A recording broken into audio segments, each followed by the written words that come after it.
So what I want to go through with our Xero Cashbook today, so as you're using this for your personal purposes, how do you look at an overall cash summary? So you've actually reconciled all your transactions. You've got your bank reconciled. Okay, let me just get these last 4 transactions reconciled, but you've pretty much got your bank reconciled. Let me get rid of this picture. Okay, so I'm just going to do origin. Okay, electricity, and that's actually, I'm going to say that's for investment property too. This one was lawn mowing. Oh, there we go. Okay. Okay, gardening and investment property 1.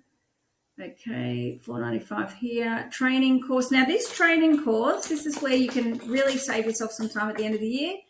This was a work-related expense. This is a tax deduction. So I'm going to put it to work-related expenses. So when I get to the end of the year, this is going to make it really easy,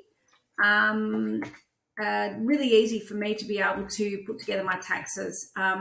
Assuming you're not running a business, well, if you're not running a business, it's gone through your books. So we're going to go to accounting and then reports.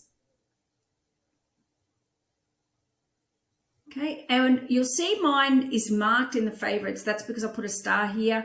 If not, you would go down to financial performance and cash summary. But any of these, you can put a star here and that'll become in your favorites going forward to make it easier for you.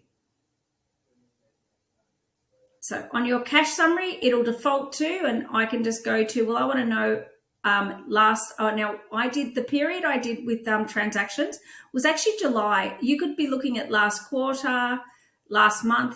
I'm going to actually go through the custom period back to July because that happens to be when I have the transactions that I've entered in this system.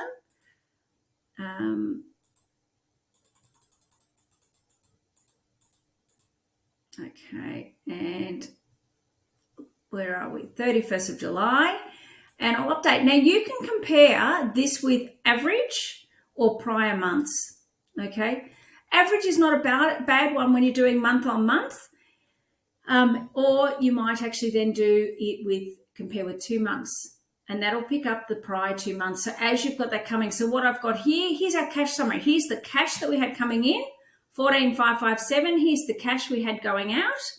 And ironically, didn't mean that, but we actually have $4.91 in negative from a cash in versus a cash out perspective here. And you can see what we've spent: cleaners, investment property 1. Now you can, when you want to get more sophisticated with this, you can edit the layout if you want to and do some grouping on it and set yourself up a nice framework. But this is where you can get your cash summary to really monitor it each month and see how you're tracking.